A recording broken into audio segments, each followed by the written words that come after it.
Mezzogiorno in punto, buona giornata, ben trovati a Focus TG su Rete Veneta fino alle 13:30, un ampio racconto del nostro territorio tra cronaca, approfondimenti, aggiornamenti, temi della salute, dell'economia, della siccità, nonostante le piogge pur intense della scorsa notte un po' su tutto il Veneto, nonostante le previsioni dicessero solo verso il veneziano, in realtà un po' di fresco in più questa mattina si è sentito, anche se ci attende a breve, entro 2 o 3 giorni, un nuovo picco di caldo. Sarà una puntata molto ricca anche di collegamenti esterni, torneremo a parlare proprio di acqua e dei canali padovani, perché proprio le ultime piogge li hanno per fortuna un po' rimpinguati. Ci collegheremo anche con la sede regionale della Protezione Civile, dove intorno alle 12:15 sarà presentato il nuovo gruppo interregionale Comando per la tutela ambientale e la transizione ecologica dell'Arma dei Carabinieri di Venezia. Sarà presente anche il presidente della Regione Veneto, Luca Zaia. Apriamo con la cronaca, una notizia appena battuta dalle agenzie. È stato identificato il cadavere che era stato ritrovato in vari pezzi nella Digetto. No, non sono queste le immagini, grazie a Fabio Verin, queste le mandiamo dopo, questo è un altro aggiornamento. Allora, parliamo di questa notizia di Badia Polesine. Dicevo, è stato identificato il cadavere. Si chiama Shefki Curti, albanese, 72enne, si chiamava l'uomo che è stato trovato a pezzi nei giorni scorsi nel canale Adigetto a Badia Polesine. Lo hanno accertato i carabinieri di Rovigo. L'uomo era pensionato e coniugato. Gli investigatori hanno invitato chiunque abbia notizie utili riguardo alla vittima a farsi avanti per supportare l'attività degli inquirenti. Altra vittima invece, siamo allora nel Bellunese anche con le immagini, è precipitato nell'orrido dell'Acquatona e ha perso la vita. Dolore e sgomento a San Pietro di Cadore per la tragedia che si è consumata ieri pomeriggio, che ha strappato la vita a Claudio Stadoan Silvestro di 44 anni. L'uomo era uscito per un'escursione sul Monte Zovo. La famiglia, non vedendolo rientrare, intorno alle 17 ha lanciato l'allarme. I soccorritori del Soccorso Alpino e Guardia di Finanza di Auronzo hanno trovato il suo corpo sul greto del Piave nell'area dell'orrido dell'Acquatona. La salma è stata ricomposta e trasferita alla camera mortuaria di Santo Stefano di Cadore. Claudio Staduan Silvestro lascia la moglie e 2 figli piccoli. Ancora in montagna invece, qui la notizia invece è buona perché è stata recuperata, abbiamo anche qualche fotografia del Soccorso Alpino, è stata recuperata una coppia di alpinisti dopo una notte di temporale passata sullo spigolo dell'Agner. I due, 55 anni lui, 53 anni lei, sono partiti 3 settimane fa da Monaco in Germania in bicicletta e stanno girando sulle Dolomiti. Avevano superato più di metà della via, sono stati sorpresi da una forte tempesta e si sono fermati su un pulpito per cercare di ripararsi e hanno lanciato l'allarme. Alle 7:15 di stamattina da Fiamme si è decollato l'elicottero di Dolomiti Emergency che li ha subito individuati a quota 2250 e appunto li ha riportati a casa sani e salvi. Arrivano ulteriori dettagli su un incidente avvenuto in Croazia che ha visto coinvolti 8 giovani padovani e veneziani di ritorno dalle vacanze, incidente che è costato la vita a un 19enne di Piove di Sacco. Si aggrava il bilancio complessivo dell'incidente stradale che in Croazia ha visto coinvolti un gruppo di amici che stavano rientrando a Piove di Sacco in provincia di Padova e Campolongo Maggiore nel veneziano dopo una settimana di vacanza. Mano a mano che arrivano maggiori informazioni sullo schianto, si apprende che, oltre alla morte di Andrea Bellingardo, che avrebbe compiuto 20 anni tra pochi giorni, tutti gli altri 7 ragazzi hanno avuto bisogno delle cure mediche. 3 di loro, 2 ragazzi e una ragazza di Campolongo, gli altri 5 di Piove di Sacco. A bordo della prima auto 4 giovani e dalle prime ricostruzioni sembra che alla guida ci fosse proprio Andrea, mentre gli altri 4 erano nella seconda auto che seguiva a breve distanza. Improvvisamente lo scontro frontale con un'auto condotta da un 52enne francese e la macchina che segue, che non riesce a evitare l'impatto con il mezzo degli amici. Sul posto i vigili del fuoco che hanno estratto gli occupanti dalle auto, trasferiti poi tutti in ospedale a Zara. 4 sono stati dimessi dopo poche ore, mentre le condizioni sembrano più gravi per 2 ragazze. Per ricostruire la dinamica dovranno essere ascoltati tutti dalle autorità croate e solo dopo si potrà organizzare il rientro della salma di Andrea a Corte, frazione di Piave di Sacco, dove viveva con la famiglia, e il viaggio di ritorno a casa degli altri amici. Ancora cronaca con un intervento della polizia locale di Bassano del Grappa che ha fermato un 21enne arcinoto per diversi reati. Per lui è arrivata una condanna per tentata rapina. Tentata rapina e minacce di morte, nei guai un 21enne vecchia conoscenza delle forze dell'ordine, condannato per direttissima a 9 mesi di reclusione e il pagamento di 800 euro di multa, dopo che sabato sera ha aggredito un giovane in piazzale Trento per derubarlo. La vittima si era rifugiata in una pizzeria mentre il 21enne era scappato alla vista di una pattuglia della polizia locale. Gli agenti l'hanno bloccato e, sentito il giovane aggredito, è emerso che il malvivente lo aveva immobilizzato e minacciato di morte se non gli avesse consegnato denaro. In giornata, dicevamo, processo e condanna. Lo stesso individuo, non più tardi di una settimana fa, aveva picchiato selvaggiamente in piazza Libertà un 22enne di Marostica per futili motivi e aveva buttato all'aria un plateatico in piazza Garibaldi. Anche in quel caso provvidenziale l'intervento della polizia locale che lo aveva raggiunto e bloccato. Altre aggressioni, come sapete, hanno caratterizzato le scorse notti iesolane. Sul fenomeno della cosiddetta mala movida sono intervenuti anche il direttore generale dell'ULSS 4 Veneto Orientale e il sindaco di Jesolo, con l'aumento dei controlli nello scorso fine settimana. Non è un problema sanitario, questo è un problema di aspetto sociale che coinvolge l'azienda, coinvolge la comunità nel suo complesso. La mala movida è sempre più diffusa sul litorale iesolano. L'aggressione per strada di sabato sera è solo l'ultimo di una serie di episodi violenti in città, drammi umani e disagi che i giovani stanno vivendo. I protagonisti sono per lo più ragazzi che provengono dall'entroterra del Basso Piave, oppure sono trevigiani, veneziani o padovani. Il comune denominatore la noia. Vivono il litorale di notte per lo sballo del sabato sera in cerca di emozioni forti che scaturiscono in pestaggi, accoltellamenti e aggressioni. Abbiamo un progetto di collaborazione con i comuni del Veneto Orientale che prevede, attraverso i servizi per le dipendenze, ma perché lì abbiamo figure diverse, psicologo, educatore, assistente sociale, intervenire nelle scuole con i ragazzi, nei casi in cui la scuola ci segnali situazioni di disagio, con le famiglie. Nel weekend i controlli delle forze dell'ordine si intensificano per prevenire irregolarità quali la somministrazione di alcolici a minori e il porto abusivo di armi o ad oggetti atti ad offendere, comportamenti che insieme allo spaccio mettono più a rischio la sicurezza nei locali notturni, lasciando dietro di sé una scia lunga di aggressioni e violenze che però non hanno portato a un aumento degli accessi nei pronto soccorso del Veneto Orientale nei fine settimana.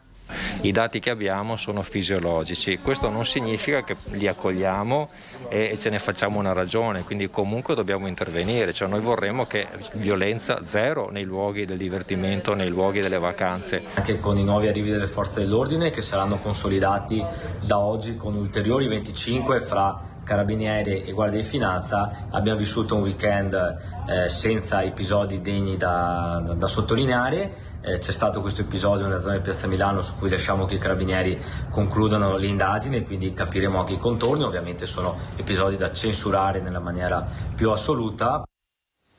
Ancora cronaca, anche questa è una notizia appena battuta dalle agenzie che ci porta a Monfumo, nell'Alto Trevigiano. I carabinieri hanno arrestato in flagranza di furto un 58enne che 2 notti fa si era introdotto in un noto locale della località della Pedemontana. Stava prelevando contante contenuto nel registratore di cassa. Per accedere aveva utilizzato una chiave elettronica per sbloccare un accesso secondario, uno schema che aveva utilizzato varie volte nei mesi precedenti e che avevano indotto il proprietario a denunciare sottrazioni di denaro per oltre 12.000 euro. L'uomo, il 58enne, ora è in stato di detenzione domiciliare, è stato riconosciuto dal titolare come un collaboratore saltuario dello stesso ristorante. È tempo di fare una breve pausa pubblicitaria, tra poco proseguiamo col racconto delle notizie dal territorio e anche con la presentazione in diretta da Marghera del nuovo gruppo interregionale Comando Comando Tutela Ambientale e Transizione Ecologica dei Carabinieri. State con noi.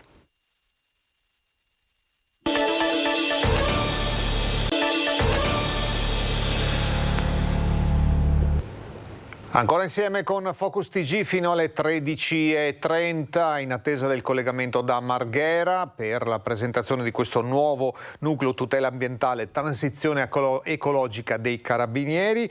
Torniamo alla cronaca per una rivolta nel carcere di Venezia. 2 poliziotti sono rimasti feriti, per uno dei 2 una prognosi di quasi un mese in occasione di una protesta dei detenuti del carcere di Santa Maria Maggiore a Venezia. I sindacati di polizia penitenziaria chiedono urgentemente maggiore sicurezza all'interno del carcere. 2 poliziotti penitenziari sono stati aggrediti da alcuni detenuti del carcere di Santa Maria Maggiore di Venezia, che all'interno del penitenziario si stesse vivendo un momento di forte tensione se n'era accorto tutto il vicinato, viste le ripetute urla d'aiuto e il baccano di pentole sbattute contro le inferriate che avevano squarciato il silenzio della domenica mattina in Rio Terra dei Pensieri.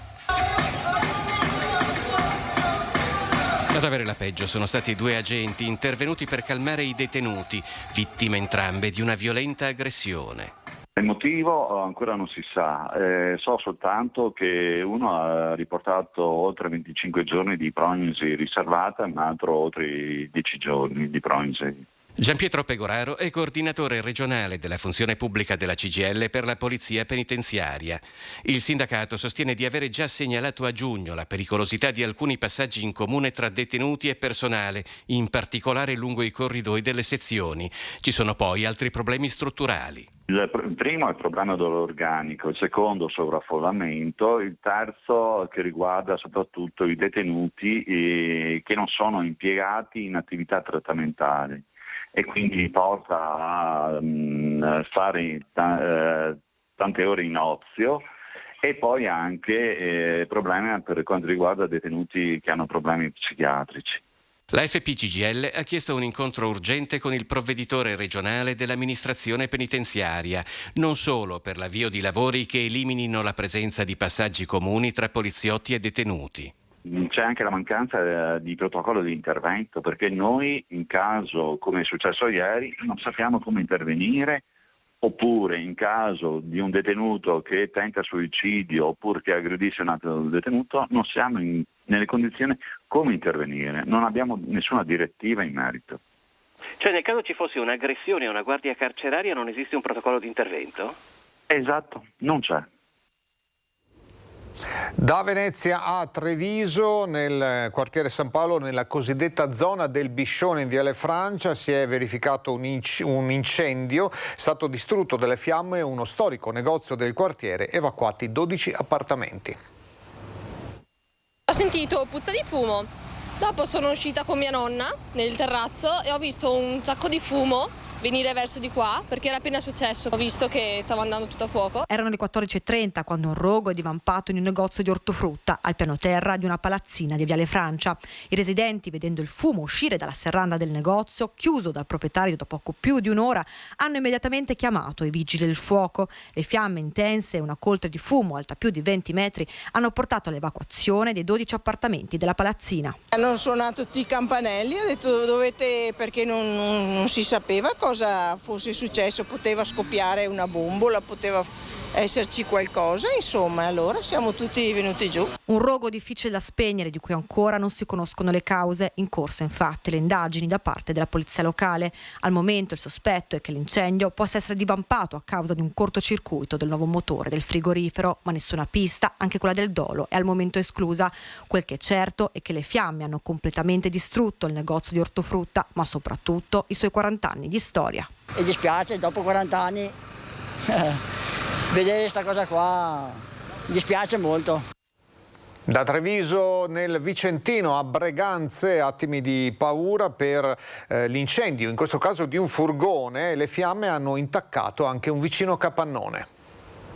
Sono ancora da chiarire le cause dell'incendio divampato nel pomeriggio lungo la vecchia Gasparona a Breganze. Un furgone carico di bobine di fibra ottica per lavori stradali è stato avvolto dalle fiamme. Nessuno è rimasto ferito. I pompieri hanno lavorato per diverse ore, il mezzo si trovava a ridosso di un capannone di macchine e attrezzature agricole, di cui si sono rotti i vetri e si è staccata la malta del muro esterno. Danni da fumo all'interno dell'azienda, danneggiati anche i cavi elettrici appoggiati alle pareti. Durante le operazioni di soccorso e spegnimento la strada è stata chiusa dai carabinieri. Ancora cronaca che ci riporta a Padova per il furto di una bici con minaccia anche al proprietario con un coltello. C'è stato il processo e l'espulsione dall'Italia per un 40enne tunisino. Minacciato con un coltello dopo aver sorpreso il ladro che cercava di rubargli la bici. È successo sabato notte al Portello.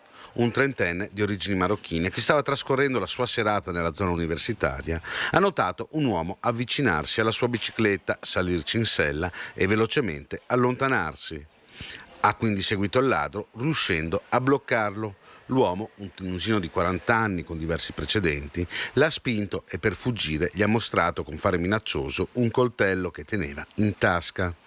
Il trentenne ha quindi chiamato la polizia che, giunta sul posto con una volante, ha subito rintracciato il ladro recuperando la bicicletta. Fermato e arrestato, il ladro è stato processato per direttissima. Accertato che era anche irregolare in Italia, è stato accompagnato al centro di permanenza per i rimpatri di Gradisca di Sonzo per essere espulso, come disposto dal prefetto di Padova, Raffaele Grassi. Ora a Chioggia, dove gli agenti del locale commissariato hanno salvato una ragazza minorenne che stava rischiando di annegare nei pressi della Darsena alle Saline. Si sono tuffati in acqua alle 2:30 di notte, riuscendo a raggiungere e salvare una minorenne che rischiava di annegare a Chioggia. Protagonisti 2 agenti di polizia fermati poco prima a bordo della volante da un uomo visibilmente scosso che chiedeva aiuto. La figlia, che si era tuffata in acqua dal ciglio della banchina marittima in direzione della Darsena alle Saline, era scomparsa dalla vista dei familiari. Sentendo in lontananza un flebile grido proveniente dalla sponda opposta, gli agenti sono riusciti a intravedere la giovane che annaspava in evidente difficoltà a causa delle avverse condizioni meteo e del mare. I poliziotti si sono subito tuffati in acqua, riuscendo ad afferrare e far salire la ragazza su di un'imbarcazione ormeggiata nei pressi, salvandola dall'annegamento. Allora mi avvisa la regia di Fabio Verin che dovrebbe essere imminente il collegamento con Marghera, ancora non ho segnali concreti in questo senso, ma intanto vi ricordo di che cosa si tratta. Nella sala riunioni della sede della Protezione Civile regionale, che abbiamo ben conosciuto nel periodo della pandemia, ci sarà la presentazione del nuovo gruppo interregionale Comando per la tutela ambientale e la transizione ecologica dell'Arma dei Carabinieri di Venezia. Il gruppo è attivo nello specifico comparto dell'Arma, che è impegnato nel contrasto delle organizzazioni criminali attive nella consumazione di ecoreati e ha competenza sul territorio del Veneto, del Friuli Venezia Giulia, del Trentino Alto Adige e dell'Emilia Romagna. All'incontro ci sarà anche il presidente della regione Luca Zaia, il generale di brigata Giuseppe Spina, comandante della Legione Carabinieri Veneto, il generale di brigata Valerio Giardina, comandante del Comando Carabinieri Tutela Ambientale e Transizione Ecologica, il colonnello Mosè De Lucchi, comandante provinciale dei Carabinieri di Venezia, il tenente colonnello Enrico Risottino, comandante di questo nuovo gruppo interregionale, appunto Comando Tutela Ambientale e Transizione Ecologica. Non ho nessuna anteprima da Marghera, non so se è un problema sul mio monitor oppure se effettivamente ancora non c'è il collegamento. In regia mi dite qualcosa, altrimenti procediamo con un altro servizio.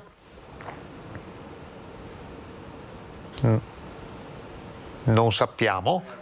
Andiamo avanti, ok. Allora parliamo di lavori pubblici, eventualmente poi interrompiamo il servizio. Parliamo di rivoluzione dell'asfalto in centro a Vicenza, strade più sicure e fruibili per automobilisti e ciclisti, e facciamo allora un giro in questi quartieri interessati da questi interventi estivi. La rivoluzione dell'asfalto è partita e riguarda varie zone della città. Al via i cantieri, in contrà Pedemuro San Biagio, contrà 20 settembre, contrà Porta Padova, strada Marosticana e poi a seguire in contrà San Marco e contrà San Francesco, per rinnovare il manto stradale e renderlo più sicuro per i cittadini e anche per i turisti sempre più attirati dalle bellezze vicentine. Penso che sia opportuno tenere il fondo stradale in buone condizioni, insomma, anche per la sicurezza. Anche solamente di decoro per la città, visto che in questo periodo di turismo è piacevole avere anche la città un po' più in ordine. Questa è la prima tranche di intervento, di un intervento totale di 2.400.000 euro che l'amministrazione ha messo in campo per quest'estate, una parte di tutti gli investimenti. La prima tranche che è composta da interventi su strade del centro storico, esempio contra San Biagio, contra San Marco, contra San Francesco e altre vie come 20 settembre e Corso Padova, vie che hanno bisogno di una manutenzione straordinaria, molto importante e impattante. Questi interventi verranno fatti di giorno gestendo poi le strade a senso unico alternato. Questa, ripeto, è una prima parte di interventi. I lavori di ripristino e messa in sicurezza delle strade sono partiti dalle vie più prossime al centro proprio per approfittare del mese di agosto, mese in cui il carico di traffico è minore. Normalmente era proprio il manto stradale che era un po' vecchio e di conseguenza, specialmente dopo i periodi invernali, era difficile anche circolare. Era conciato soprattutto là dove ci sono ristoranti, perché ne avevamo anche noi uno lì, quindi è una bella cosa. Le strade avevano bisogno, magari anche i marciapiedi ne avrebbero bisogno. L'obiettivo è quello di sistemare le pavimentazioni dissestate con un manto utile a sopportare gli importanti carichi di traffico generati dai mezzi pesanti. Lavori diurni che comporteranno in alcuni tratti il senso alternato, ma non solo.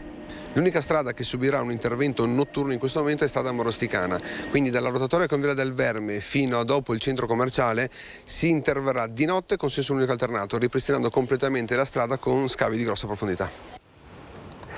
Ancora cronaca in attesa del collegamento da Marghera perché 2 automobili nella notte sono andate in fiamme, quindi parliamo di molti incendi in questa giornata. Allora vediamo il servizio della redazione di Vicenza. Altavilla Vicentina. Il primo a lanciare l'allarme ieri notte alla centrale operativa dei Vigili del Fuoco è stato un residente molto lontano che sosteneva di aver visto dei bagliori sospetti nel bosco nella zona collinare. Solo dopo alcune verifiche le squadre dei pompieri hanno individuato verso mezzanotte l'incendio di una pompeiana a ridosso di un'abitazione in via Pasubio. L'arrivo di 9 operatori con un'autopompa, un'autobotta e 2 moduli antincendio boschivo hanno permesso di evitare che le fiamme si propagassero all'intera abitazione. Nessun ferito fortunatamente, ma le 2 automobili ricoverate sotto la struttura sono andate completamente distrutte. Non sono ancora state chiarite le cause dell'incendio. Sul posto, oltre ai vigili del fuoco, anche i carabinieri. Di carabinieri parliamo ancora perché sono intervenuti per gravi inadempienze in 2 comuni del Vicentino all'interno di cantieri edili. 11 persone denunciate e 750.000 euro di multa è il bilancio dell'operazione di controllo di carabinieri in alcuni cantieri edili dell'area iberica. Un'operazione finalizzata alla verifica del rispetto delle normative sulla sicurezza nei luoghi di lavoro che i militari dell'Arma stanno eseguendo periodicamente sul territorio a scopo preventivo. L'erogazione dei fondi del 110% per le ristrutturazioni sta mettendo pressione nell'organizzazione del lavoro delle società che molto spesso tralasciano gravi inadempienze nel rispetto delle norme di sicurezza e lo sfruttamento del lavoro sommerso. In particolare sono stati controllati i cantieri nei comuni di Montegaldella e Longare, dove svolgevano l'attività 11 società. A 2 di queste è stata disposta la sospensione dell'attività imprenditoriale per gravi inadempienze sulla sicurezza. Sono state riscontrate l'assenza di parapetti sulle impalcature con grave pericolo di caduta nel vuoto per gli operai e la mancata redazione del piano operativo di sicurezza. Inadempienze che sono state immediatamente sanate dalle imprese, consentendo la revoca della sospensione e la ripresa dell'attività lavorativa. Su questo e su altri temi torniamo tra poco dopo la pausa pubblicitaria. State con noi.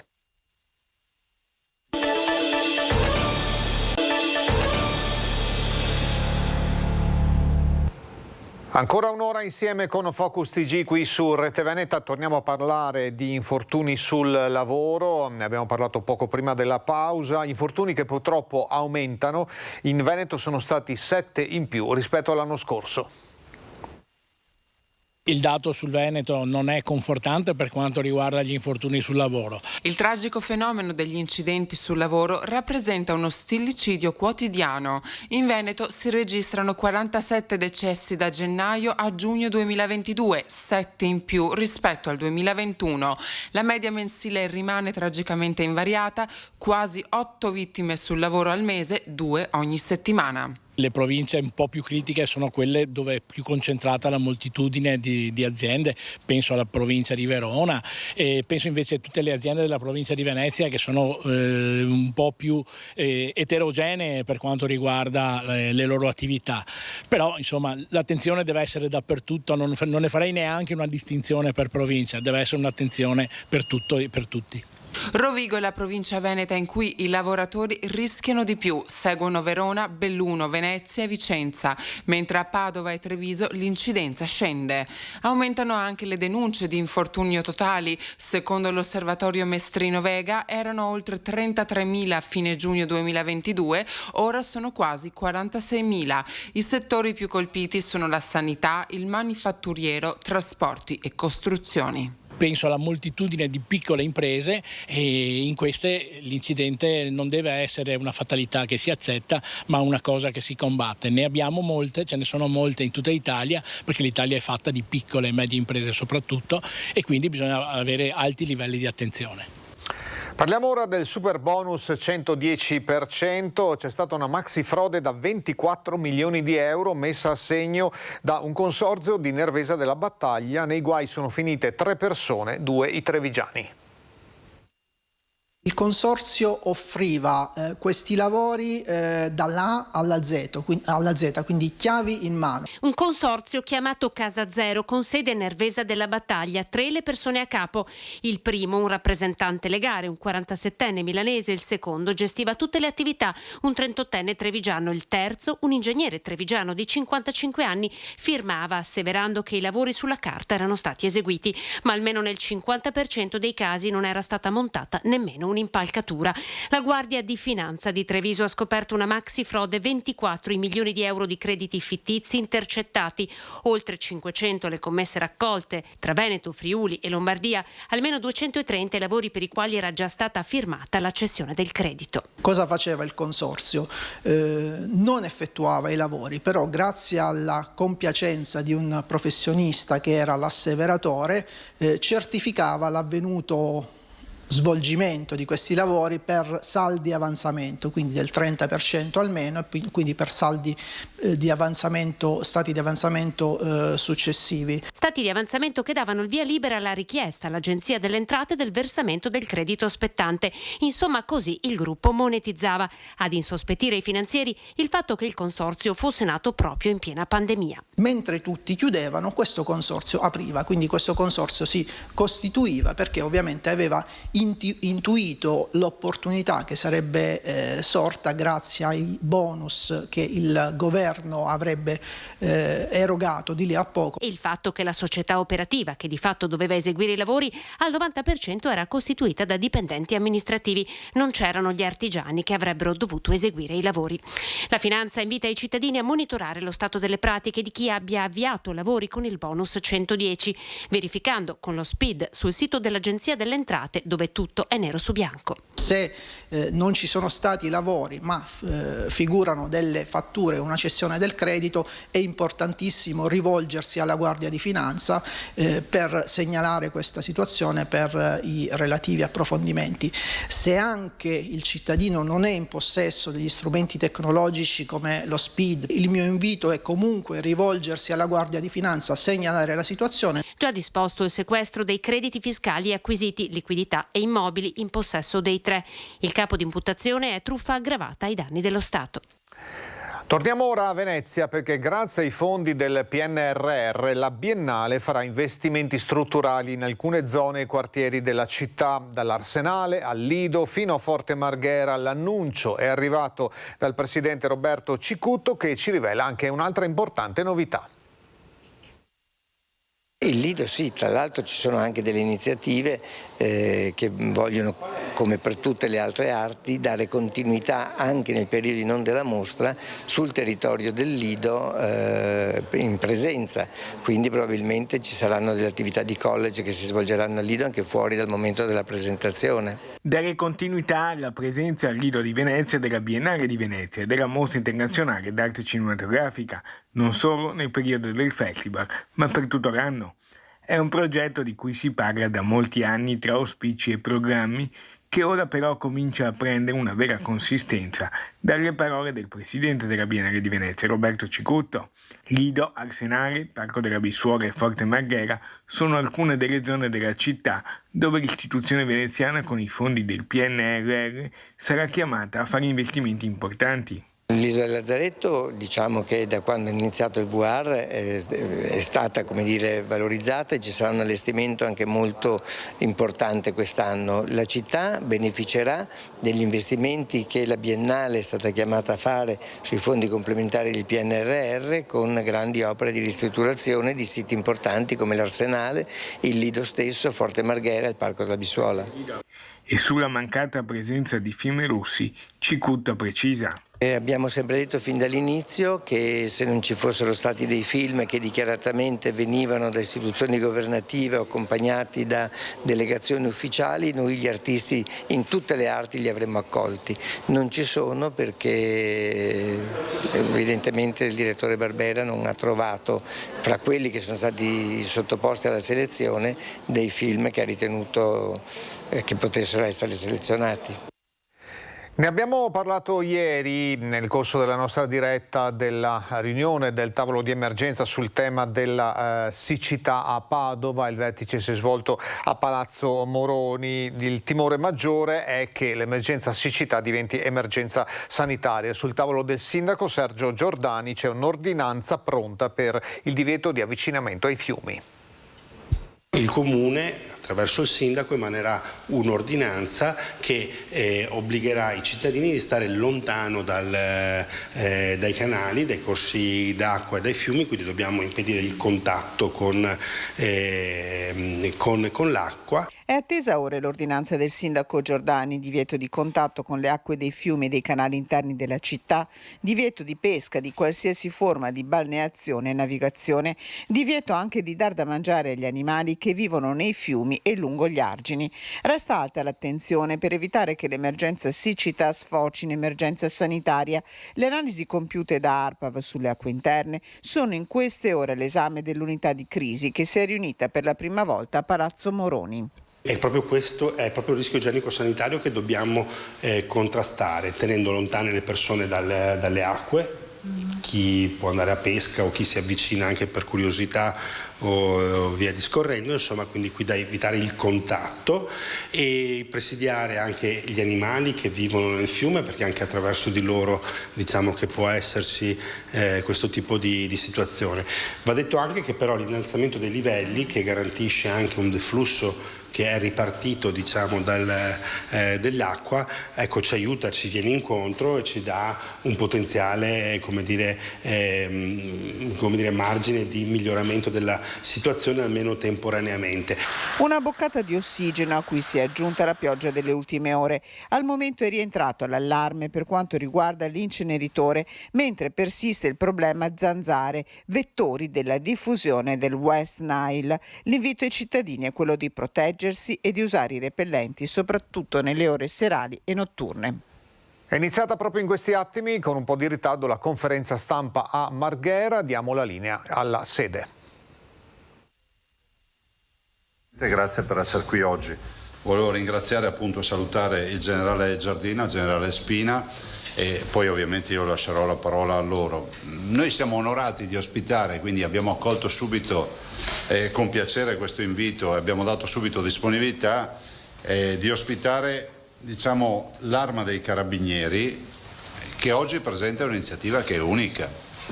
Si passa dalle grandi progettualità, dai grandi ragionamenti rispetto alla tutela ambientale a un'iniziativa di fatto solida, importante, e che dà vita a un nucleo di coordinamento che ha il comando qui in Veneto rispetto a tutto quello che è il tema di reati ambientali. Per il Veneto reati ambientali significa la fragilità della laguna, i rifiuti, quindi il traffico dei rifiuti, tutto il tema dell'inquinamento delle acque e molto altro ancora. E direi che per noi è un onore, anche perché la sensibilità, lo dicevo prima quando ho incontrato i due generali e lo staff, la sensibilità che abbiamo sempre dimostrato penso che sia concreta. Pensate solo alla vicenda dei FAS. Nel 2013 a noi il CNR, assieme ad altre regioni, ci è stato comunicato la presenza di questi inquinanti nelle acque. La Regione del Veneto è stata l'unica che ha preso di petto questa emergenza. Addirittura non solo oggi può vantarsi di avere una legge che pone il limite dei FAS a 0 nelle acque, siamo l'unica regione in Italia, ma non solo dicendo che abbiamo dato vita a un acquedotto nuovo e quindi a una condotta nuova da 80 milioni di euro e tutto quello che è il biomonitoraggio, ma addirittura dando vita a un laboratorio di analisi che è un laboratorio di riferimento nazionale, ci è costato quasi 10 milioni di euro, per dire che poi le cose si devono fare concretamente. Io ringrazio veramente di questa attenzione l'Arma dei Carabinieri e ringrazio il comandante generale per aver avuto anche attenzione e aver dato l'ok di fare in modo che qui ci fosse, fra l'altro non riguarda solo la nostra regione, ma da qui il comando si occuperà anche di Trentino Alto Adige, Friuli Venezia Giulia, Emilia Romagna e anche Emilia Romagna. E anche Emilia Romagna, grazie. Quindi capite l'importanza della presentazione di oggi. Veramente ringrazio per la sensibilità, coscienti del fatto che insomma siamo comunque l'ombelico del mondo, purtroppo anche per il tema dei reati ambientali.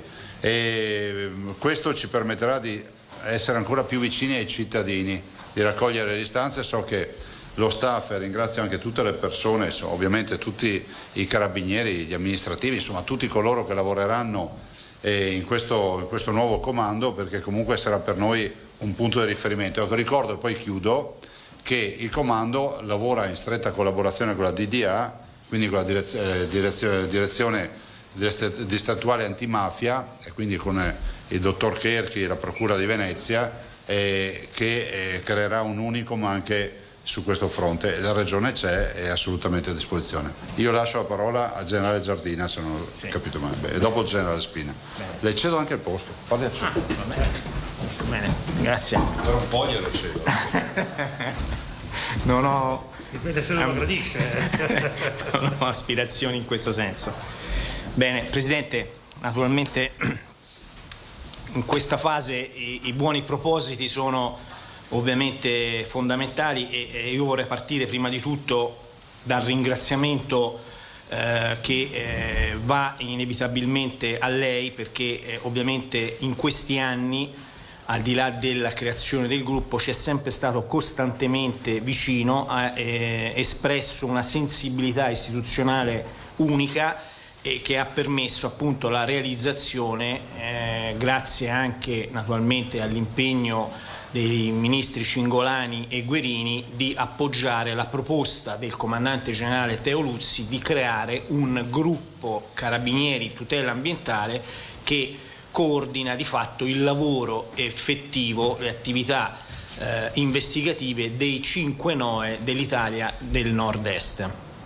Vorrei ringraziare in questo anche il prefetto di Venezia, Vittorio Zappalorto, perché è costantemente vicino naturalmente alla nostra istituzione, il procuratore citato dal Presidente Zaia, il procuratore Bruno Cherchi, perché è naturalmente il procuratore antimafia e antiterrorismo di Venezia, colui che rappresenta una guida sicura e costante in tutti gli sviluppi delle nostre attività investigative, che, ricordo a tutti, in questo settore sono finalizzate al contrasto delle espressioni criminali più agguerrite che tendono all'accaparramento dei fondi, soprattutto in tema di PNRR, inerenti alla filiera del ciclo dei rifiuti, del ciclo del cemento, delle energie rinnovabili e anche su quel tema molto particolare, Presidente, che è quello della sostenibilità e della transizione ecologica, molto spesso oggetto di truffe e di meccanismi malavitosi. Ringrazio naturalmente il generale Spina, il comandante della Legione, mio anziano e riferimento, che naturalmente ha offerto e continua ad offrire la sua expertise a tutte le unità specializzate dell'Arma, in maniera particolare a quelle della tutela ambientale e transizione ecologica.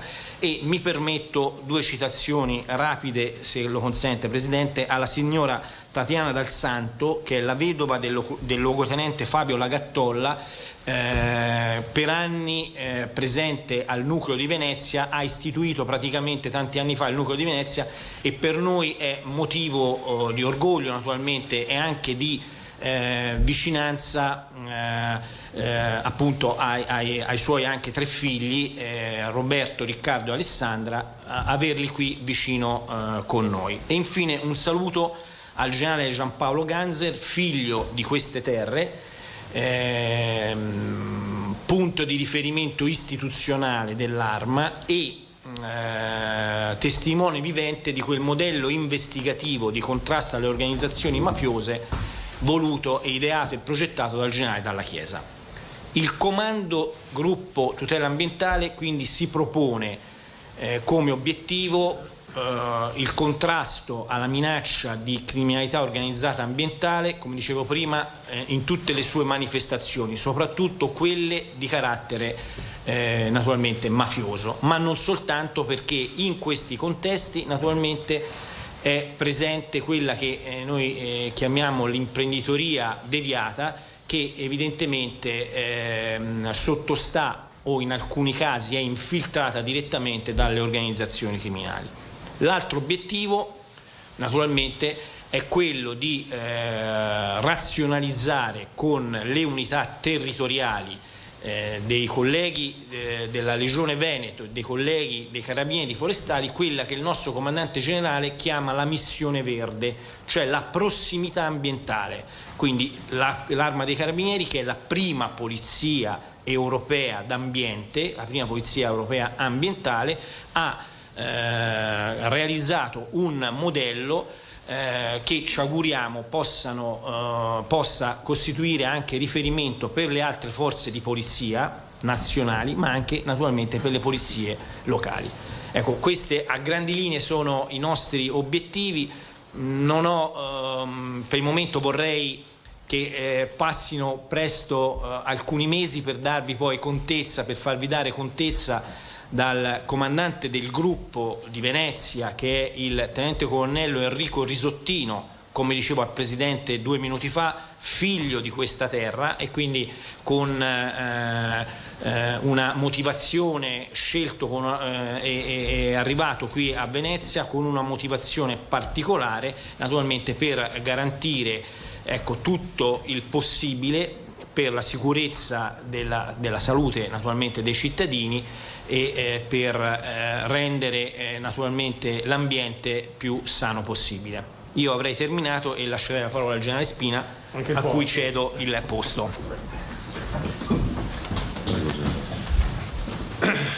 Buongiorno a tutti, sono il generale Giuseppe Spina, comandante della Regione Carabinieri Veneto.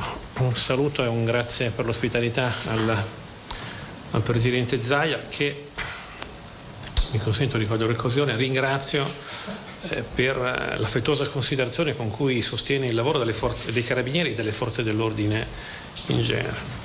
Un saluto al collega Valerio Giardina e un benvenuto in Veneto, che parlavamo prima, la prima volta che... Grazie. Allora, io rappresento l'assetto dell'Arma su tutto il Veneto, e quindi dell'Arma territoriale, quindi attraverso i 7 comandi provinciali, le 32 compagnie, le 5 tenenze e le 269 stazioni, che sono il sistema Arma operanti in Veneto, quel sistema territoriale che va a leggere il territorio, quindi ha il compito di leggere il territorio, di garantire il controllo del territorio, quindi la sicurezza e la polizia di prossimità. E nelle attività di contrasto non soltanto ai crimini diffusi, ma anche ai crimini organizzati, anche quelli di tipo mafioso, ecco, questa interazione e questa interessenza con gli assetti specialistici dell'Arma presenti in Veneto risultano sovente essenziali e importanti. E quindi anche su un tema ambientale, che è uno dei temi che più di altri si intrecciano con i sistemi criminali organizzati mafiosi in maniera importante, oramai comprovata anche da attività giudiziarie che sono arrivate anche con giudizi. Quindi il fatto che questo assetto specialistico dell'Arma sul Veneto assuma una configurazione più solida, più corposa, è certamente un elemento di valore per tutto il sistema Arma operante su questa regione. Una regione che in tema di ambiente ha sempre posto un'attenzione veramente importante e una grande sensibilità. Ecco, quindi oggi è una giornata in cui l'Arma, il sistema Arma in Veneto, in tutte le sue componenti territoriali specialistiche, si arricchisce e si irrobustisce. Grazie a tutti, buon lavoro. Grazie. Domande, ragazzi? Presidente, riprendiamo i nostri... No, forse abbiamo il video adesso o avete delle domande? C'è il generale Giardina, il generale Spina. Posso chiedere? Prego. Come sarà organizzato? Se vi presentate, per favore, così. Se vi presentate. È Chiara Gabriella Bassi, volevo capire come sarà organizzato, quante persone prevede, come funzionerà. Allora, Presidente, buongiorno. Il dispositivo complessivo della struttura sarà di circa 60-70 persone. È una struttura flessibile che vede 5 NOE, nuclei operativi ecologici, 2 in Veneto, Treviso e Venezia, 1 a Trento, 1 a Udine, 1 a Bologna. E questi 5 nuclei saranno coordinati dal gruppo di Venezia, che avrà naturalmente un incarico, una competenza interprovinciale, sarà organo interprovinciale di polizia giudiziaria, quindi competente per quelli che sono i delitti associativi in materia ambientale. Come voi sapete, nel 2015 la materia ambientale è stata, con la legge 68 del 2015, è stata ridisciplinata e ha individuato alcune tematiche fondamentali, in maniera particolare il 415 quater decies, che permette di contrastare le organizzazioni mafiose con il delitto di attività organizzata per il traffico illecito dei rifiuti. Questo delitto naturalmente ci permette ovviamente di sviluppare tutta una serie di attività investigative con la direzione distrettuale antimafia. Il gruppo ha la competenza di parlare con la direzione distrettuale antimafia e antiterrorismo di Venezia. Il nostro comparto poi ha a Roma un servizio centrale di polizia giudiziaria che supporta il gruppo di Venezia, il gruppo di Milano, il gruppo di Roma, e nel sud ce ne sono altri che cito, quello di Napoli e quello di Palermo, con naturalmente strutture, come dicevo prima, flessibili, ed ha una diretta e funzionale dipendenza dalla Procura Nazionale Antimafia ed Antiterrorismo. Quindi il nostro comparto va a chiudere in maniera armonica quello che aveva segnalato prima il generale Spina, un dispositivo dell'istituzione a 360 gradi su una tematica che è naturalmente, come il Presidente sa e come ha fatto da anni, messa come primo argomento nell'agenda di governo, quello dell'ambiente, la tutela dell'ambiente. Ecco, non so se sono stato... Grazie a lei.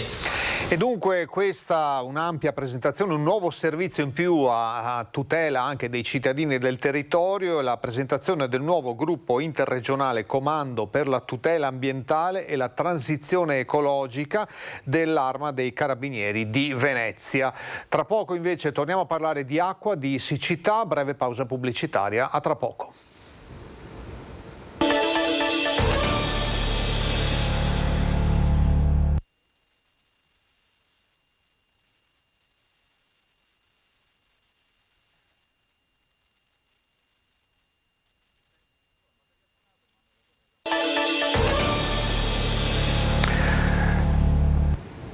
Fino alle 13.30 con Focus TG, ancora ben trovati. Torniamo a parlare di siccità. Le piogge anche intense e continue della notte ovviamente non possono risolvere il problema, hanno dato però un po' di sollievo, come vedremo tra poco nel collegamento da Padova. La crisi permane, 4 sindaci dell'Alta Valle del Chiampo hanno firmato un'ordinanza per evitare i razionamenti, con limitazioni d'uso dell'acqua potabile che sono state estese all'intera giornata. Gestire l'emergenza idrica, che purtroppo è sempre più grave. Procederemo quindi all'inasprimento dell'ordinanza, estendendo alle 24 ore il divieto di utilizzo idrico per usi non domestici, quindi non igienico-sanitari. Questa la decisione dei 4 sindaci dell'Alta Valle del Chiampo, Altissimo, San Pietro Mussolino, Nogarole, Crespadoro, che si sono incontrati con i vertici della società Acque del Chiampo per decidere congiuntamente le linee da adottare per far fronte alla sempre più preoccupante scarsità d'acqua. L'estensione alle 24 ore della limitazione d'uso sarà accompagnata anche dall'intensificazione dei controlli degli usi non domestici, che saranno così vietati da domani. Esempi dell'irrigazione dei giardini, degli orti, piuttosto che il lavaggio delle auto. Chiediamo ai cittadini uno sforzo ulteriore nel non consumare acqua, è il nostro bene più prezioso in assoluto, dobbiamo salvaguardarlo, dobbiamo risparmiarlo, perché l'emergenza è sempre più grave. 250.000 euro sono stati assegnati alla società Acque del Chiampo dal neocommissario all'emergenza idrica regionale Luca Zaia per ottimizzare il più possibile l'approvvigionamento delle sorgenti di Crespadoro, Durlo, Campodalbero. Altri 123.000 euro destinati a migliorare le interconnessioni in valle. Restano per il momento indefinite le maggiorazioni per garantire la continuità del servizio anche alle zone più difficili dell'Alta Valle, ma prevale l'ottimismo. Abbiamo la certezza che ci daranno incontro con 200.000 euro per le maggiori spese dovute al trasporto dell'acqua con autobotti, perché noi abbiamo scelto comunque, al di là dei costi, di dare servizio acquedotto a tutta la valle, quindi anche ai comuni dell'Alta Valle, anche se tutti sappiamo che portare l'acqua in giro costa tantissimo. Però pensiamo di far fronte a questa emergenza. Otti alle Taniche, invece finalmente, come vedete nell'anteprima, ha un po' di acqua che risale nei canali. Siamo a Padova con Chiara Gaiani e le immagini di Federico Cibotto. Buongiorno Chiara, allora finalmente un po' di acqua in più. Sì Mirko, buongiorno ai telespettatori, ti confermo questa notizia che già avevamo visto anche negli scorsi giorni e che ieri ci aveva confermato anche il vice sindaco Michalizzi. È tornato circa 1 metro d'acqua in alcuni punti nei canali. Questo che vedete grazie alle immagini del collega Federico Cibotto è il canale Santa Chiara, quello che più aveva preoccupato nelle scorse settimane, e in questo punto proprio all'incirca questa altezza, un po' prima in direzione della questura, per chi conosce la zona, siamo in Riviera a Businello, era stata fatta un'importante raccolta di quintali di pesci morti a causa della mancanza di acqua e di ossigeno. Pensate che i tecnici dell'azienda incaricata di fare la raccolta avevano proprio camminato dove adesso è tornato circa 1 metro d'acqua, avevano camminato nel letto di questo canale.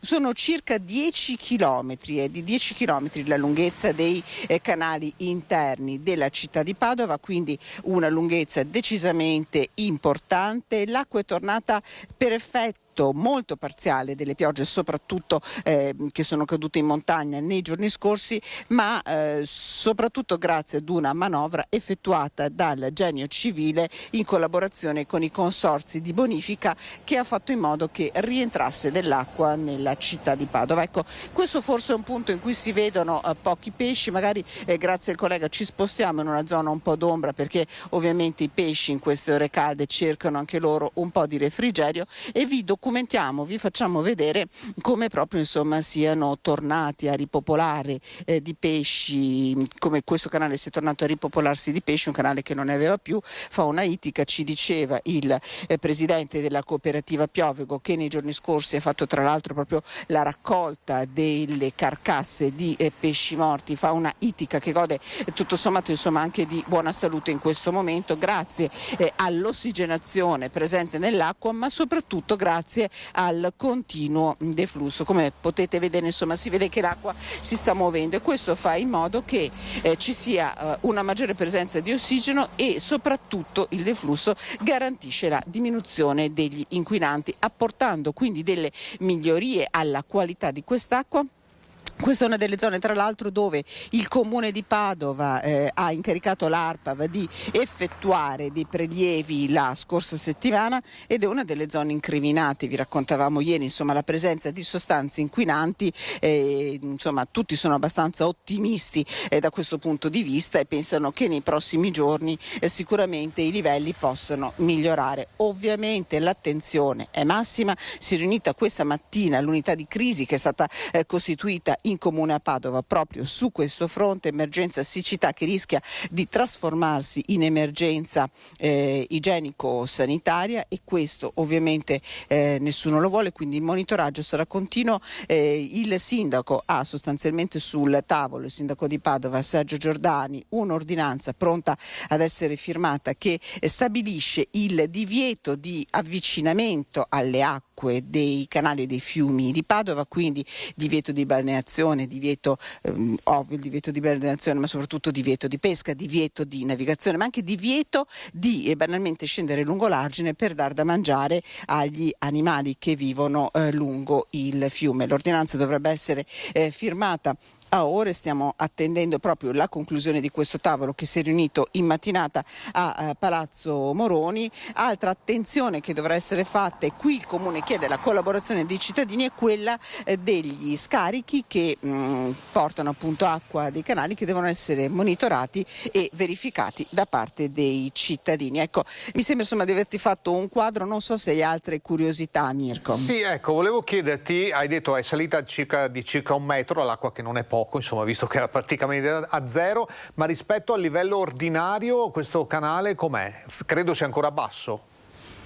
Ecco, guarda, era la domanda che ci facevamo e a cui riesco secondo me a risponderti grazie a Federico Cibotto. Se vediamo la muretta insomma all'interno degli edifici, secondo me era circa il doppio la quantità normale dell'acqua. È visibile un segno grigio, non so insomma se si riesce grazie alle immagini insomma a vedere su questo muretto insomma del canale che è circa il doppio del livello, insomma siamo sui 2 metri all'incirca dal mio punto di vista, però queste sono delle notizie ovviamente da prendere con le pinze e che ci riserveremo una volta che riusciremo insomma ad avere fisicamente qui presente un tecnico, un esperto, di fare. Ecco, anche a occhio nudo insomma siamo circa a metà della portata, decisamente una situazione diversa rispetto a quella che era stata nei giorni scorsi, dove il problema era evidente ma anche proprio si sentiva, c'era un cattivo odore dovuto all'acido solfidrico, ammoniaca degli animali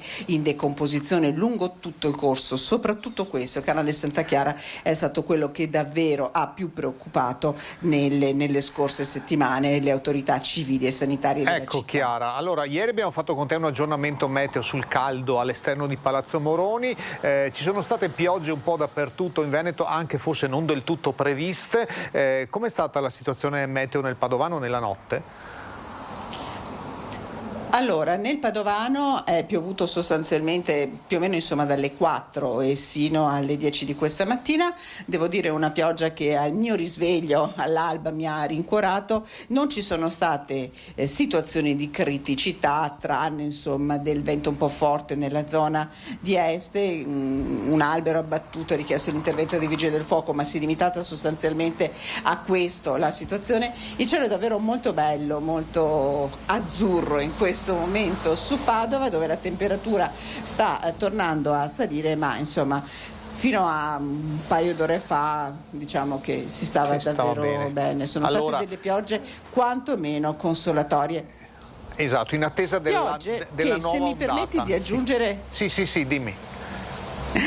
Piogge, se mi permetti di aggiungere che in realtà per quanto riguarda la situazione dei canali, ci hanno spiegato i tecnici, qualche volta non servono, addirittura fanno peggio, soprattutto se sono in atto delle manovre idrauliche quindi di travaso, insomma, delle acque, le manovre idrauliche che per fortuna i nostri consorzi stanno facendo in questo momento, garantendo l'acqua soprattutto anche agli agricoltori, insomma, in alcune zone della provincia, perché sostanzialmente ci spiegavano che l'acqua va ad aggiungersi ad un flusso che inizia e tante volte crea dei problemi sanitari di tipo peggiore. Quindi ecco, è un mondo tutto da scoprire questo, nel quale in questa estate davvero anomala e pazza stiamo tutti addentrandoci. E stiamo imparando anche questa. Allora, grazie a Chiara Gaiani con Federico Cibotto per averci mostrato questo aggiornamento. Buon lavoro.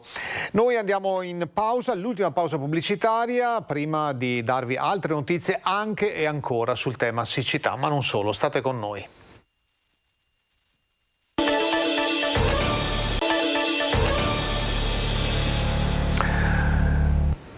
Ancora ben trovati qui su Rete Veneta per Focus TG. Torniamo a parlare di siccità, un tema che permane nonostante la pioggia e la frescura di queste ultime ore, ma è atteso un nuovo picco nel giro di 48-72 ore un po' su tutta Italia.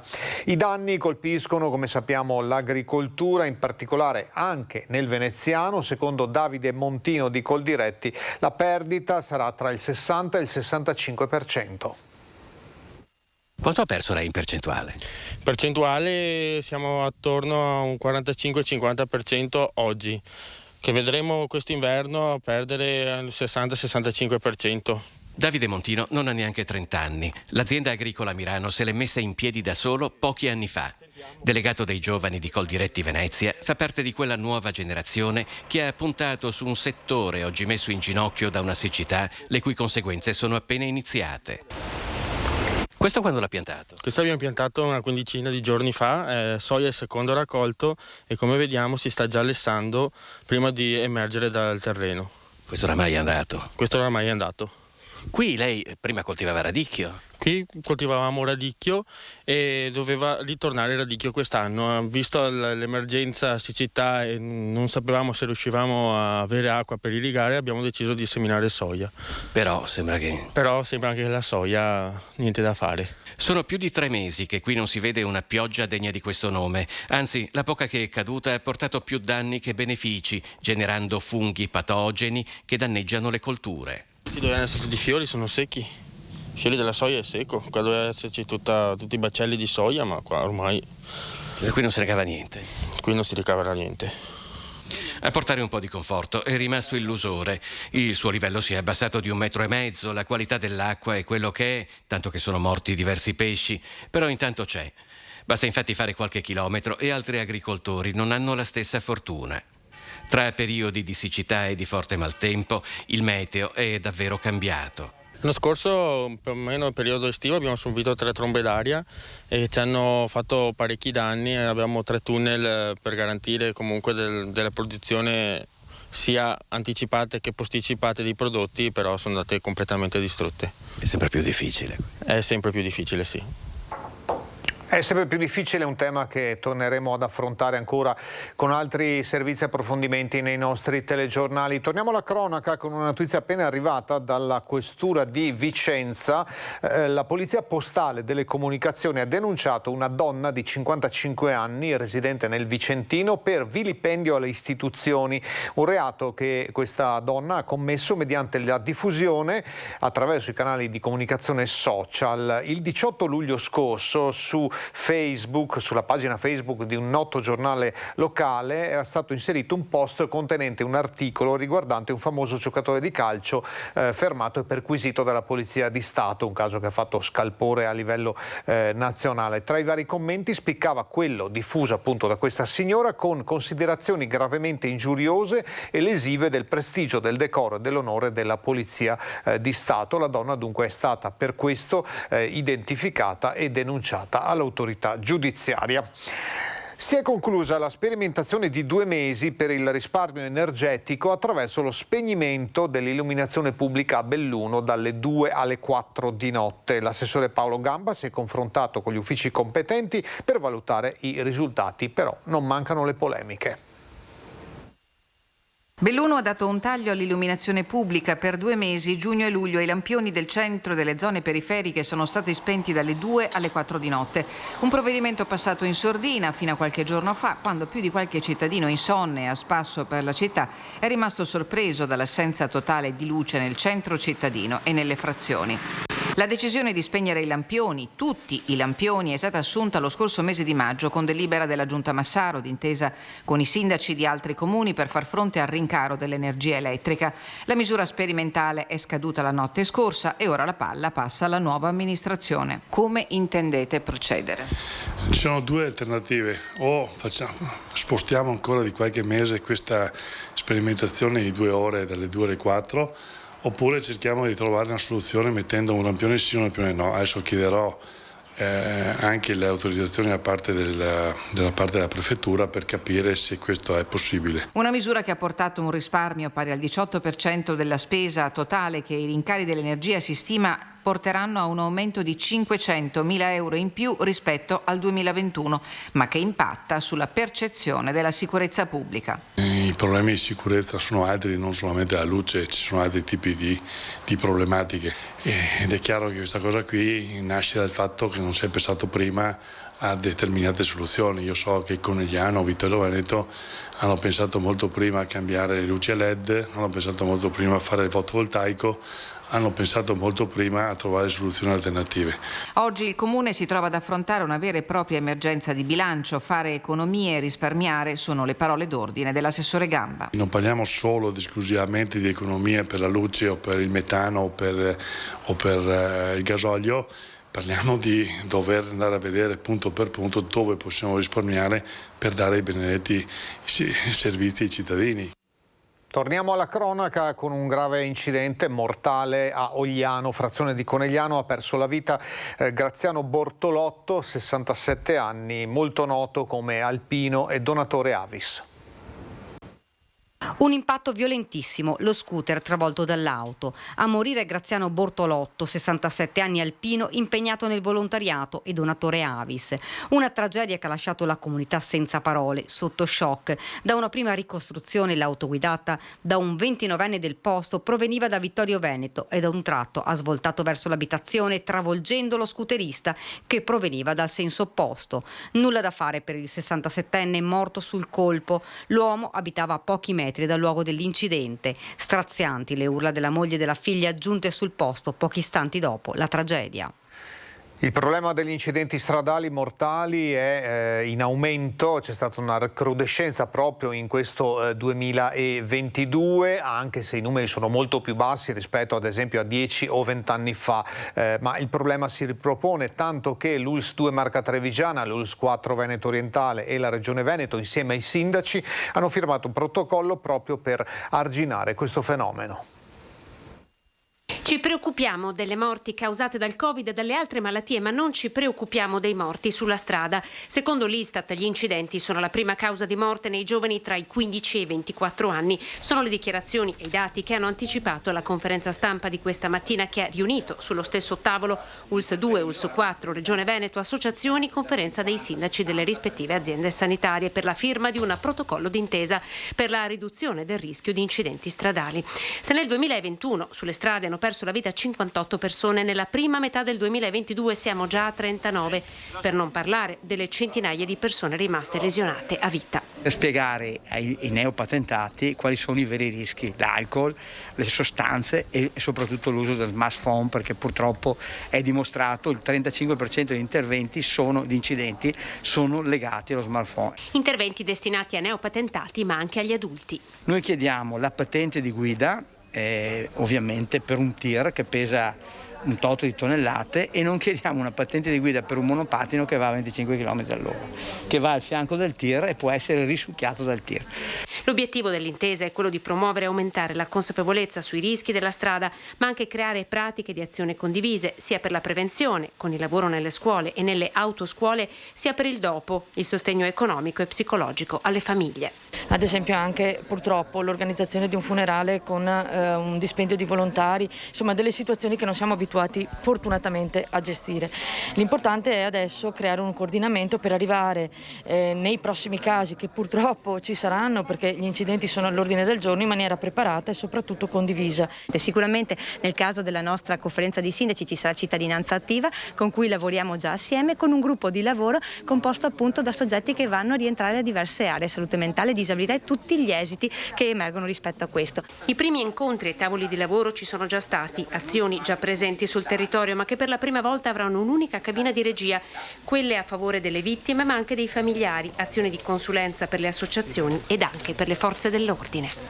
La firma del protocollo è stata fatta all'ospedale Caffoncello di Treviso e a Treviso si è insediata ieri il primo questore donna, si chiama Manuela De Bernardin Stadoan, che mette in primo piano la sicurezza partecipata e la sinergia tra istituzioni. Sono arrivati in una provincia sicuramente complessa, ricca di molte sfaccettature, ricca economicamente, quindi che richiederà un'attenzione di prevenzione e repressione attente. Manuela De Bernardin Stadoan, prima donna chiamata a reggere la questura di Treviso, si è insediata oggi. Già questore di Udine, è stata vicario a Pordenone ed ha diretto per 4 anni il compartimento della Polfer del Veneto. Bellunese d'origine proprio a Belluno, ha iniziato la carriera dove ha diretto la divisione di polizia amministrativa e la squadra mobile, per poi passare al commissariato di Cortina d'Ampezzo. Ha prestato servizio anche a Venezia, dove ha diretto la divisione anticrimine. Una provincia, quella di Treviso, ha detto il nuovo questore, dove non c'è un tessuto sociale degradato, ma poiché tutto può accadere dappertutto, è fondamentale che ognuno faccia la propria parte. Quindi un cittadino, una persona consapevole si può difendere meglio, almeno come primo livello, dagli attacchi alla sua sicurezza. E poi c'è il nostro lavoro, che è quello di garantire la sicurezza con gli strumenti che abbiamo. Approccio globale anche per il fenomeno in aumento della violenza giovanile. Un approccio sicuramente globale che deve essere integrato con interventi di altre istituzioni, perché i giovani vanno formati, ma vanno istruiti, vanno seguiti anche dal punto di vista non solo penale o dei comportamenti illeciti. Ognuno deve fare la sua parte, noi faremo la nostra. Il primo incontro con la stampa, il nuovo questore l'ha voluto concludere con un pensiero al giornalista Omar Monestier, scomparso improvvisamente la notte scorsa. Eravamo giovani in Belluno, l'ho ritrovato a Pordenone, l'ho ritrovato a Udine e ecco l'intenzione, l'ho saputo stamattina, insomma, l'intenzione di iniziare questo incontro con lui con questo ricordo. E dunque torniamo adesso alla cronaca di Bassano. Ieri intorno a quest'ora c'è stato un sit-in di protesta davanti allo Sturm. Parliamo dunque delle case di riposo Isaac. L'obiettivo è tutelare i lavoratori. Ridate i soldi ai lavoratori! Ridate i soldi ai lavoratori! In tanti al sit-in di protesta per contestare la difficile situazione che sta interessando i lavoratori delle 2 case di riposo comunali di Bassano. L'ultima tegola caduta sulla testa dei dipendenti Isaac, il taglio drastico degli stipendi con gente che rischia di trovarsi in busta paga appena 300 euro. Non si può vivere con 300 euro al mese, che è la media che i lavoratori si sono trovati questo mese come stipendio massimo. Decurtazione dagli stipendi che va dalle 650 e in alcuni casi anche 1.000 euro. Gente che è monoreddito, lavoratori di questa casa di riposo che si preoccupano dei nostri anziani. Credo ci sia un'ingiustizia di base. Chiedono l'intervento delle istituzioni. Noi rappresentiamo i lavoratori e i lavoratori ci stanno dicendo che sono stanchi, per cui chiediamo proprio a viva voce che le istituzioni intervengano solamente per verificare cosa sta realmente succedendo nel rapporto, ripeto, rapporto di lavoro tra chi è deputato a dirigere il personale e il personale. Davanti allo Sturm anche il consigliere comunale Riccardo Poletto. Sono molto preoccupato perché un livello di tensione come quello che si è registrato negli ultimi anni tra lavoratori dell'ISAC e gestione dell'ISAC non l'avevo mai visto nel passato. Stiamo attenti che un lavoratore che lavora male, poco volentieri, o che non si sente gratificato, o che peggio dovesse sentirsi intimorito o minacciato, ecco, questo poi ricade tutto sugli ospiti. E dal sindacato viene lanciato un appello chiaro e preciso. Per noi andrebbe cambiata la direzione di questa casa di riposo. E sul tema ovviamente torneremo nei telegiornali di Bassano alle 18:50 ogni sera. Andiamo ora a Rosà, sono iniziati, dureranno una decina di giorni, i lavori di demolizione di Palazzo Cecchin, già sede municipale. L'edificio sarà completamente ricostruito entro il dicembre 2023 e la zona sarà riqualificata con nuovi servizi. Nuovo Palazzo Cecchin, abbiamo voluto mantenere la fisionomia del palazzo esistente proprio perché ha un valore affettivo nei confronti della comunità di Rosà. L'aspetto esterno dunque non cambierà, ma la riqualificazione edilizia prevede l'adeguamento sismico e l'efficientamento energetico.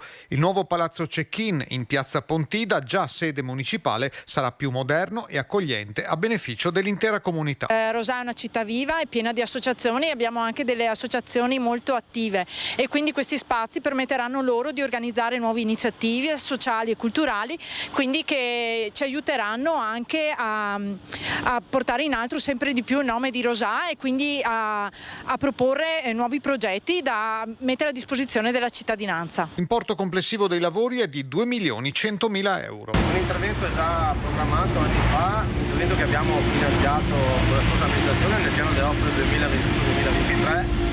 Un intervento che continua e andrà a termine con l'amministrazione attuale, naturalmente con il sindaco Mezzalira, che si è preso a cuore questo intervento per il bene soprattutto dell'aspetto socio-culturale, ma innanzitutto anche per una riqualificazione importante della piazza centrale di Rosà. Il nostro obiettivo non è tanto lavorare sulla facciata che vediamo di fronte alla chiesa, ma di riqualificare soprattutto la parte a sud, quindi di riqualificare il parcheggio e appunto creare uno spazio che abbia una capienza di 100-120 posti, appunto adatto per convegni, mostre e altre iniziative. Ci spostiamo di poco in comune di Nove che ha perso 3 assessori in 10 giorni. Paga dunque un conto pesante la giunta della sindaca Raffaella Campagnolo in carica dal 2019. Il 21 luglio erano arrivate per motivi di lavoro, come ha spiegato lui stesso, le dimissioni da assessore e vice sindaco di Diego Fabris, che ha confermato la sua permanenza come consigliere. Nel fine settimana sono arrivate agli uffici e alla sindaca Campagnolo le dimissioni ben più pesanti sia dall'assessorato che dal consiglio comunale di Rachele Lucia Sebellin, referente per i lavori pubblici, e di Rosa Scarpino, responsabile dei servizi sociali e delle pari opportunità. Su questo terremoto politico prende posizione direttamente il locale circolo del PD. Già da tempo chiedevamo di intervenire sulla situazione di stallo che si era venuta a creare attraverso la Fondazione Danieli, nel senso di orientarsi verso la scuola pubblica, rispettando le scadenze previste dall'istituzione, e chiedevamo anche un ampio confronto di questo con la cittadinanza. Al centro del contendere l'assenza della sindaca al tavolo di confronto con la regione proprio sul futuro della Danieli, che ha portato l'assessore Elena Donazzan a parlare di mancato rispetto istituzionale da parte della prima cittadina. Lorenzin, da parte sua, sottolinea l'allontanamento di Raffaella Campagnolo dai problemi della comunità, dissociandosi da decisioni che avrebbe preso in solitaria. Chiediamo pertanto un passo indietro immediato da parte della sindaca Campagnolo. La sindaca Campagnolo, interpellata, preferisce non rilasciare dichiarazioni almeno fino a mercoledì. Per le risposte ufficiali bisognerà aspettare il consiglio straordinario convocato per martedì 30 agosto per la surroga delle 2 consigliere dimissionarie. Ennesima aggressione di un lupo in montagna e cresce la paura dei malghesi. Paura l'altra notte a Malga Foraoro a Caltrano, al confine con l'altopiano di Asiago, per l'ennesima predazione del lupo. Attaccata una vitella salvata dal malghese intervenuto dopo essere stato svegliato dai muggiti delle bestie. Urlando ha messo in fuga il predatore, che pare si stia aggirando solitario da qualche tempo vicino all'allevamento. Fortuna ha voluto che i bovini si trovassero vicino alla casara. Se fossero stati più lontani, per la vitella, azzannata a un arto e viva per miracolo, non ci sarebbe stato nulla da fare. Torniamo a Padova, al via il progetto Insurrezioni, che porterà le opere di giovani artisti contemporanei in 12 vetrine di negozi sfitti appunto in piazza Insurrezione a Padova. Saranno le 12 vetrine degli spazi sfitti dell'ex Palazzo INPS tra Piazza Insurrezione e Via Verdi, lo spazio espositivo a cielo aperto per gli interventi di artisti contemporanei under 35, un modo per celebrare gli 85 anni di vita di questo prestigioso edificio progettato dall'architetto Gino Peressutti, ma anche per proseguire un'opera di riqualificazione di spazi urbani della città grazie all'impegno dell'Ufficio Progetto Giovani del Comune. Insurrezioni, il titolo dell'esposizione, che prenderà il via da Florilegium del fotografo padovano Francesco Berti, ritratti in cui il fiore prende il posto dell'elemento umano in un'esplorazione intima delle forme vive tra corpo e natura. E ora festeggiamo a nostro modo i 101 anni di Bruno Righetto a Bassano. La carica dei 101 anni di Bruno Righetto, che festeggia il compleanno insieme alla famiglia. Conosciuto a Bassano per aver gestito un negozio di generi alimentari, nonno Bruno adesso è ospite della residenza per anziani La Madonnina, dove sono andati a trovarlo i figli Marco e Paolo, i nipoti Chiara, Arianna e Alessia e le nuore Maria e Gianna, per fargli tanti auguri a cui uniamo anche i nostri. C'è stato il primo Chuck di Bottega Reato, una fiction girata nel centro di Treviso con un attore a sorpresa. Chuck si gira, non siamo ad Hollywood, ma tra le vie del centro di Treviso. Questa mattina infatti sono iniziate le riprese del teaser, ovvero l'anteprima della fiction Bottega Reato, una storia tra commedia e noir con protagonisti grandi attori come Igor Barbazza e Davide Stefanato. Una fiction scritta a quattro mani da me, Davide Stefanato, che è il mio socio di Restera Produzioni, assieme a Linda Collini e Laura Feltrin. L'ambizione è quella di poter portare la fiction qui sul nostro territorio e speriamo, incrociamo le dita. Noi l'impegno ce l'abbiamo messo, sono tanti anni che professiamo questo e quindi speriamo che possa essere veramente la volta buona. Trailer della fiction che sarà presentato alla Mostra del Cinema di Venezia nello spazio dedicato alla Regione Veneto. La nostra intenzione è quella di portare finalmente la fiction in Veneto con una squadra quasi interamente veneta, quindi è un progetto ambizioso che con noi ha portato nella squadra moltissime persone che si sono date da fare, che sono salite sul carro con noi, che hanno voluto portare avanti questo progetto. Speriamo vada in porto. Si incrociano le dita. E mentre tutti incrociano le dita, il regista Andrea Canepari per questo primo Chuck ha dovuto dirigere un attore insospettabile, il sindaco di Treviso, Mario Conte. La mia battuta è durata davvero pochi secondi, però è stato emozionante per una volta indossare le vesti dell'attore, anche se nella fiction facevo il sindaco, quindi mi è venuto abbastanza bene, dai. Sindaco, la rivedremo agli Oscar? No, sì, in platea ovviamente a guardare i veri attori, però insomma dai, oggi mi sento un po' più attore, però adesso rimetto le vesti del sindaco, quello vero. Dedichiamo il nostro ultimo minuto di questo Focus TG allo sguardo consueto al report di Azienda Zero per quanto riguarda la situazione del Covid. Continua a scendere il numero degli attualmente positivi, siamo oggi a 86.795, i nuovi positivi sono stati 8.009 e dunque il calo complessivamente viene confermato in attesa della nuova variante Centaurus, che sembra molto più invasiva di Omicron, ma attendiamo l'autunno. Situazione ricoveri, complessivamente sono 1091 in area medica, 43 in terapia intensiva. Il delta dei decessi, come spesso succede il martedì, il numero dei decessi è più alto, siamo a 20, insomma, che è un numero che purtroppo rimane ancora molto significativo. Chiudiamo qui l'appuntamento di oggi con Focus TG, con gli aggiornamenti di Rete Veneta. Appuntamento domani sempre a mezzogiorno e questa sera con i nostri telegiornali di Bassano 18:50 e Vicenza 19:15. Grazie per l'attenzione, buona giornata.